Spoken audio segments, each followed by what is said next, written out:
Set up for Judel. She puts it through. Itura commits the service error. They go long. She had her moments in the first set.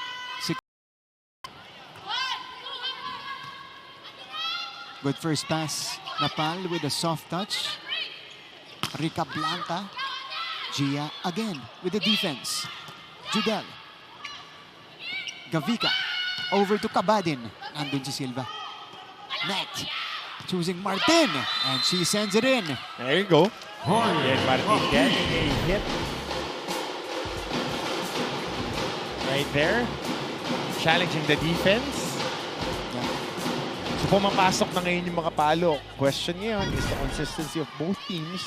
Kung kaya ba nilang i-sustain yung brilliant first set nila. Parehas maganda nila. Kailangan lang may manalo talaga ng first set na yun. Yeah.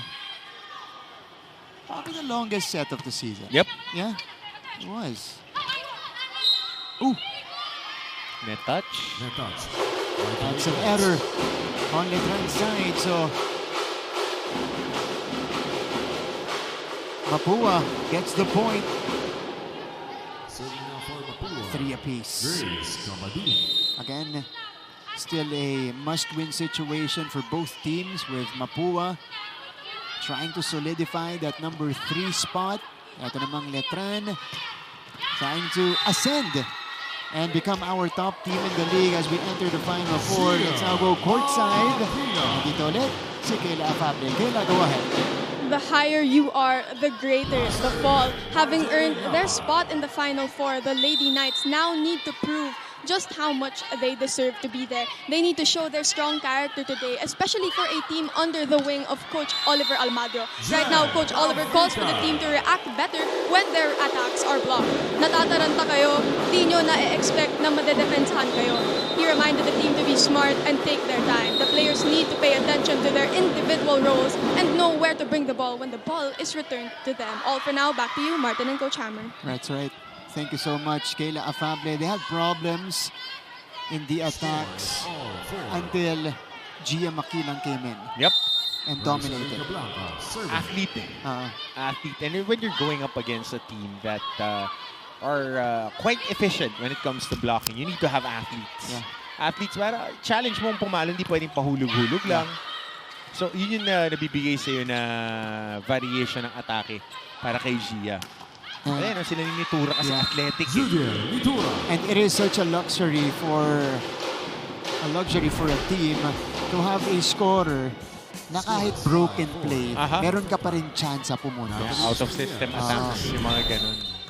Tsaka, Saret will take the extended rest. She can maximize that to recover enough for the Final Four. Yeah. Oh, this is tipped in. But that one hit the floor already.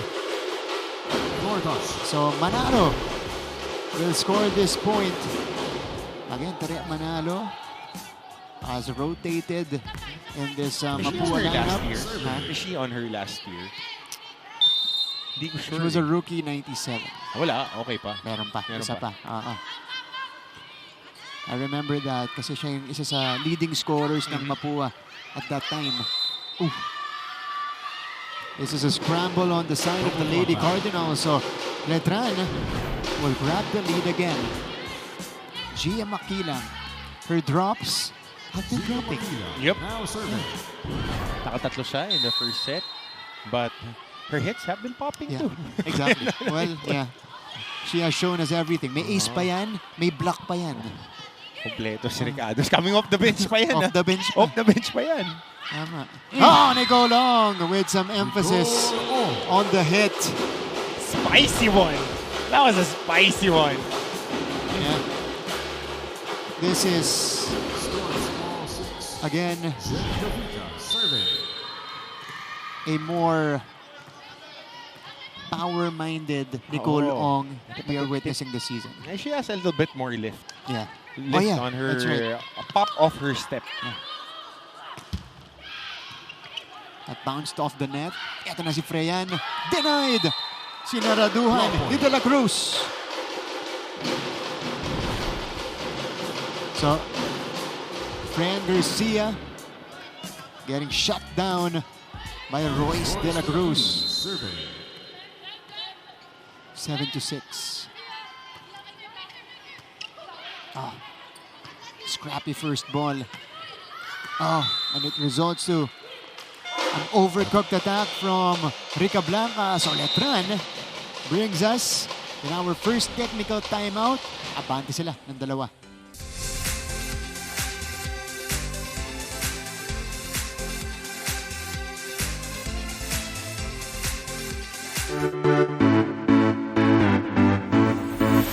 Hello mga kapuso, this is Glycel Galpo at ngayong araw ay nandito tayo sa baluarte ng mga general sa Paco, Manila to witness their pep rally as a show of support for the EAC Generals for the upcoming and much awaited historical NCAA Season 100. Balik sa ating laban. And Judel Netura, you know, she struggled in a certain stretch here in the second round, but she is back in her groove. Again, she is the number 3 scorer in the league. And against JRU, she produced 17 points. All coming off attacks. Yeah. All coming off attacks. Isa pa po, all coming off attacks. Mahirap po yun. Yeah. Halos isang set na i-boost mo coming off attacks. At maiksi lang yung laban nun, kasi 3 sets lang. Tsaka kung magiging one-trick pony ka, yun yung gusto mong trick talaga. Yeah. That's why she's also in the top 5 pagdating sa spiking efficiency as Freyan Garcia with a lingering look afterwards. Yep. Just checking. Just checking if it was inside right there. Ginalaw naman yung paa kasi baka yung landing. 7-8. And we don't mind that, especially entering the Final Four. Kayo rin naman magiging magkaka-teammates when you move forward in your pro careers, if ever you make it. That's right. Pero ngayon, just give it the old college try. Kasama yan sa laro. Oh, Yen Martin sending it wide. So 2 straight points for the Lady Cardinals. Pagkatapos po ng ating first pause here in the second set. Freyan. Look at the production from Freyan.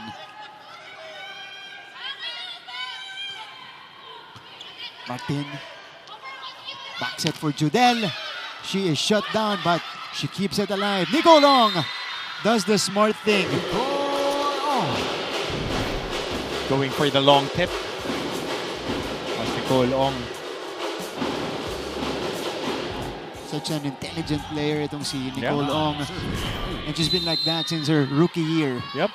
But now has packs a lot of power now. Yeah. Mukhang spent some time in the weight room, definitely.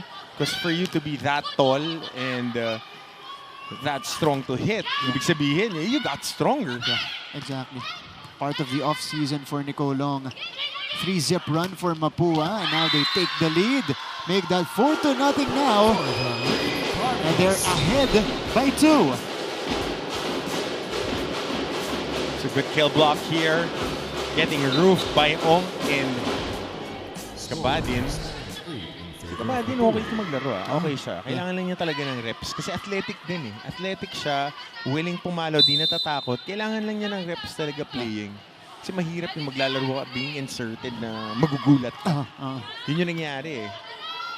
Tsaka lalo kapag yung mga, tama ka, yung mga late set situations na kasi puporsyento yung setter mo, may chance na sa'yo bibigay. Check ko nga dito sa ating... Hindi yung freshman. Oo, parang mas extended yung playing niya ngayon eh. Yeah, she's always been a backup, but now she's given an opportunity as Netura scores right here. Judel with the drop. Slight adjustment for Judel Netura. Now she's on deck to serve. Earlier, she committed a service error. Now she serves well. Rica Blanca. Denied by Estrelier. So Letran with 2 straight points, 1 off an attack and 1 off a kill block. Again, Judel. Oh! Wow, Nicole Ong. We've seen several spicy hits. This one's the spiciest so far. Nicole Ong. Now she serves. Nat choosing Martin. Push! Down the middle. Hindi nagkaintindihan. Yan Martin. Oo. Yeah. Bukas na bukas yung gitna ng depensa nila. Campfire. 11 all. Still toe-to-toe here in the second set. Nice save. Rica Blanca. Nagawan pa ng paraan. Martin from the back row. Gavika. Over to Raisa here. Wow, that is one tight angle taken by Raisa. And that was a good hit. Wasn't the strongest, but tipped just enough to land on the back. Pectus eh. Oh. Pilipit yung pectus. Dinireksyon niya gamit yung flick ng wrist eh. 12 to 11. Napal answers for Letran.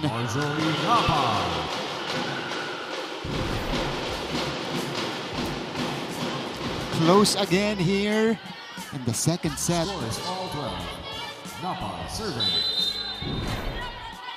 Napal will begin from behind. Pop up over to Rica Blanca off the block. Buhay. Gia. Rica Blanca. Pasang-basa yung ginawa niya ni De La Cruz. Pero may humawak sa net. Net touch daw. Sabi na ating official. Tingnan natin off this net touch. Ever so slightly. Mukhang si De La Cruz.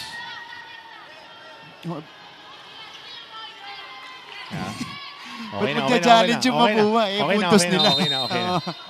Miscom lang. Miscom nung coaches. Na-award na. Akala nila napunta sa Letran yung puntos.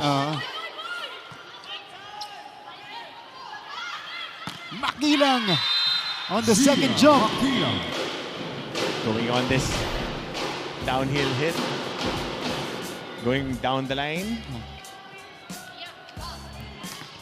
Incredible performance off the bench for Gia Makilang.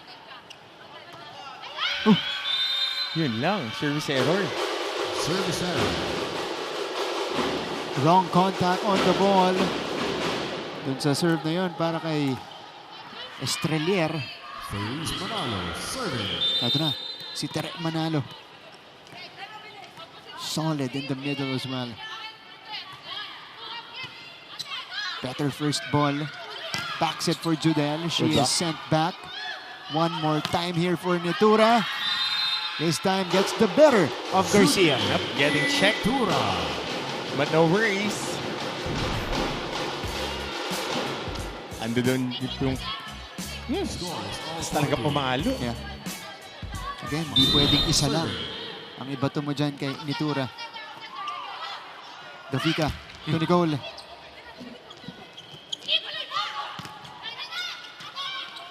Back on Letran's side. Underhand setup. Gavika to Freyan! Bounce ball for Freyan Garcia. And just finding a crease. Hindi nahag yung gilid ng net. It's going down the line and a bounce ball. Yeah. That's great recognition for Garcia kasi covered yung cross court. 15-14. Gavika. Back row attack. This is over. Passed and Martin. Regalo. Ayun na. Yen Martin taking care of business at the net. 15 apiece. Bustos brings it to Gavika. Nicolong. Letran keeps it in play. Gavika. Binigay naman kay Kabadin. Not choosing Yen. De La Cruz to Judel. And Tura sends it away. Letran. Point for Letran. First to 16 points.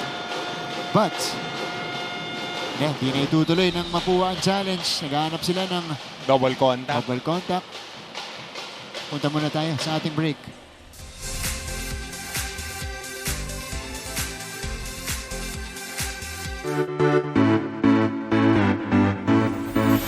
Hello mga kapuso, this is Lysel Galpo at ngayong araw ay nandito tayo sa baluarte ng mga general sa Paco, Manila to witness their pep rally as a show of support for the EAC Generals for the upcoming and much awaited historical NCAA Season 100.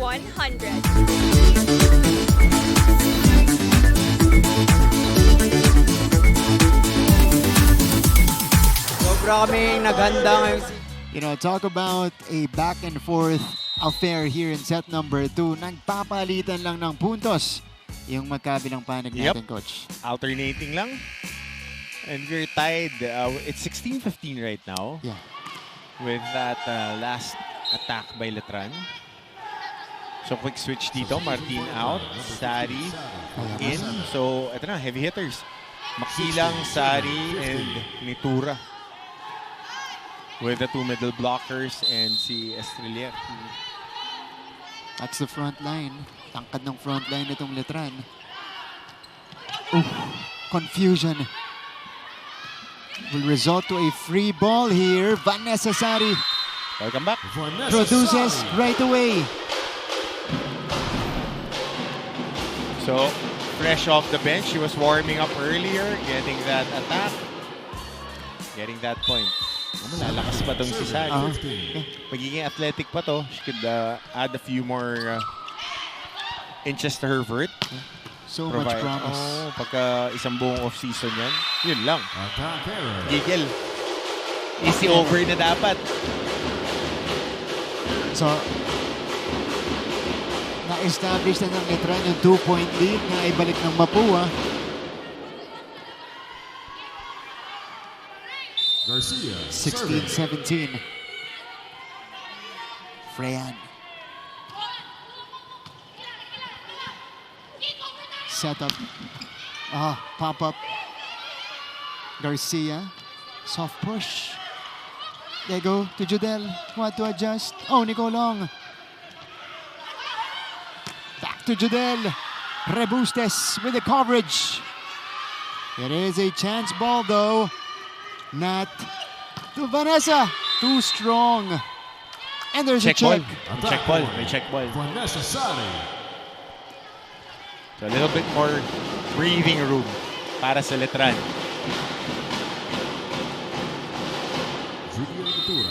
So ito mabilis yung second set natin. Fast and furious yung palitan ng puntos nitong dalawang teams na to. Making up for lost time. Napal. Working with the tip.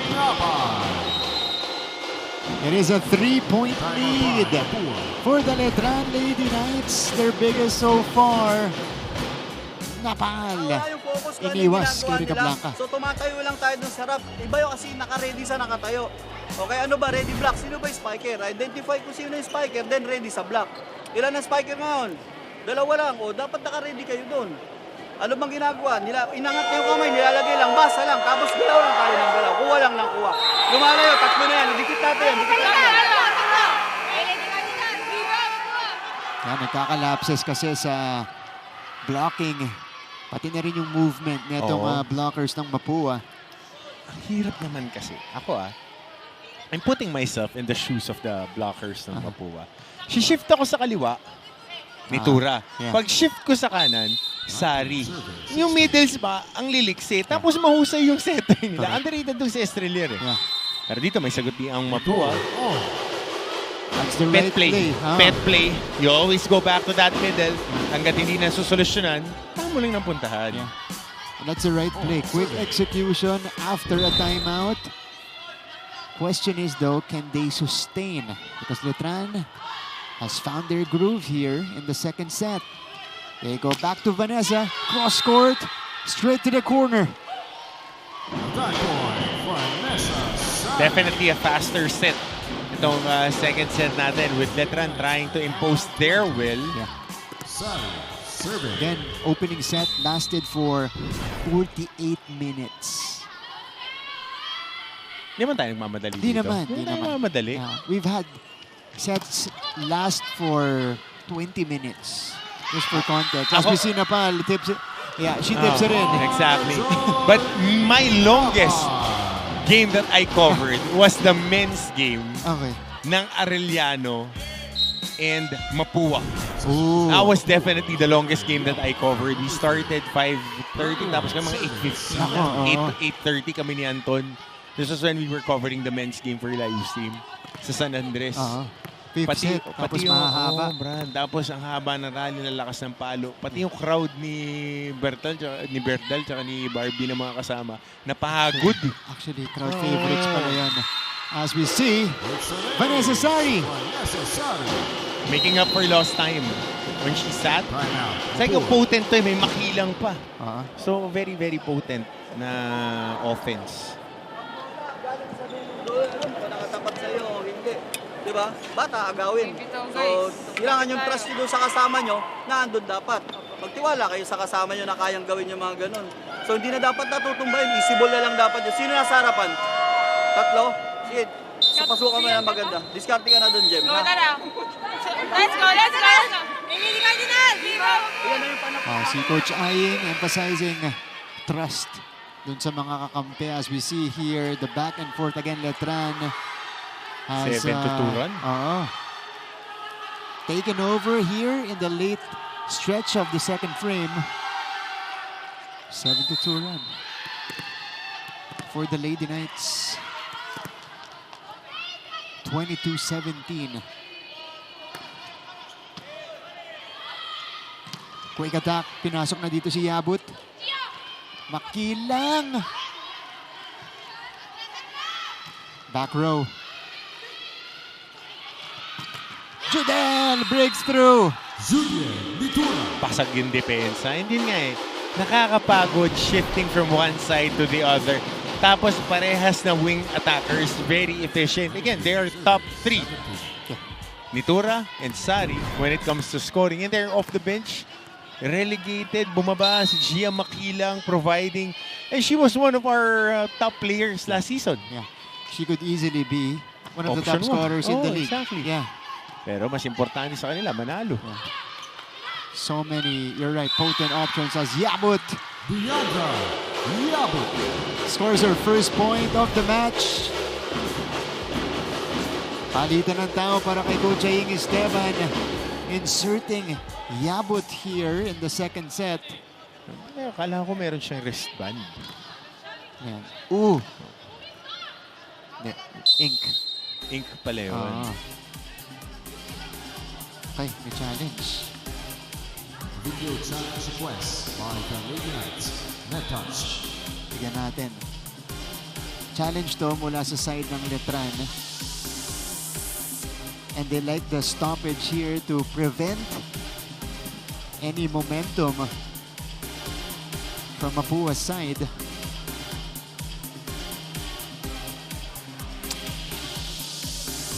What a battle so far. Again, they're number 2 and number 3 right now. So, if the Final Four started today, sila ang Sila maghaharap. magkatapat. But again, Pero po pwede rin sila ang magkatapat. And if Letran ends up at number 1 and Mapua loses, they are number 4. Number 4, no? You're right. You're right. So this could easily be a Final Four preview. Parang yun na yun, nakalock in na yata yung matchup. Di ko lang alam Kailangan natin ma-check sa stats natin na if Letran wins, will they end up at number 1? Because Mapua will end up at number 4. Yeah. So, ang Arellano is at number 3. Sila ang nag-aantay kung sinong makakalaban nila. Will it be Letran or Benilde or Letran? Well, iba kasi ang scoring sa sa volleyball. Ang consideration muna natin yung points. Yun sa matches nila, number of sets. Tapos, if we have a tie, yung points muna. And then, pag tabla pa rin, after the points criteria, pupunta naman tayo sa head-to-head nila. Okay. So, in that head-to-head, abante ang Letran sa Binil because they swept the Lady Blazers in the first round. Let's see if there was a touch. We're looking at Yabut on this put down. Here she is. Net touch, no. No touch. Challenge successful. So,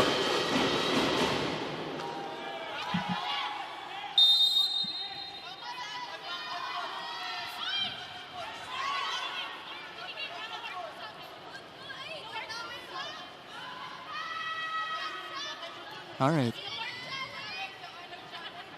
Because Letran was the one who challenged it.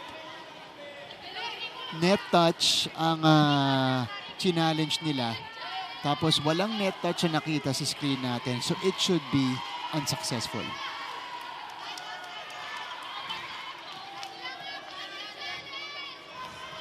Yeah, that's what Coach Aying is contesting.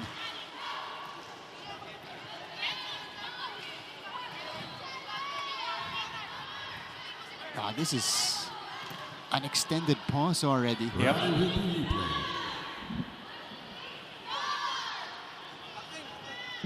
Dapat challenge unsuccessful. Unsuccessful.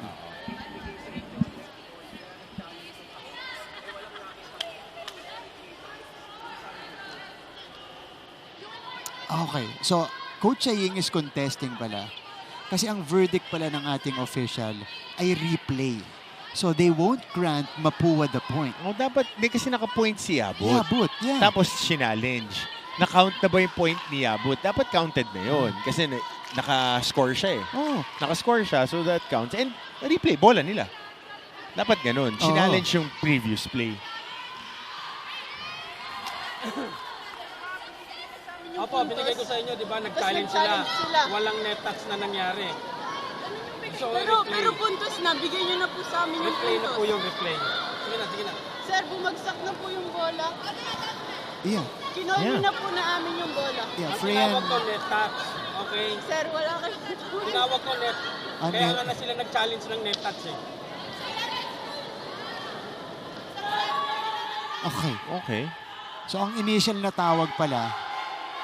Oo, kasi ang pagkakaintindi rin natin, nung pagpalo ni Yabut, Teka. puntos. Sige. Ang tinawag na net touch Against Letran. was against Letran. Oo. So, challenge ang Letran. Kasi tumawag daw ang official ng net touch, hindi off the kill. Kasi tayo, nakita natin, is the kill ni Yabut. So, ang sinasabi nga ng Mapua is dapat ma-award ang points sa kanila. Yeah. So, dahil ang verdict pala kanina, net touch against Letran. Challenge ng Letran. Ako, So, naguluhan. walang net touch. So, kaya challenge successful yung pinakita kanina. Okay. And it's gonna be a replay of the point.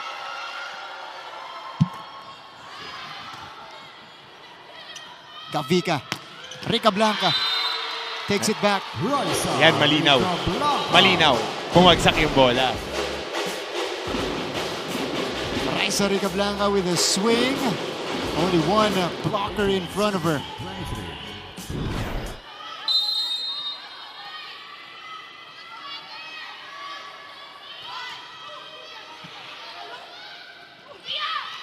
Makilang flies in. Ganda ng buwelo ni Gia of that hit. 24-18 Letran is at set point. Yep, set point. Gia Makilang off the bench production. Marjorie Napal with a nice serve. Here's a chance for Letran. Oh. Raisa. Tatawid lang. Not choosing Gia, who ends set number 2. So sweet spot again. Watch the footwork. Right, left. Elevate. Down the line on the finish for Gia Makilang. And Letran equalizes the match.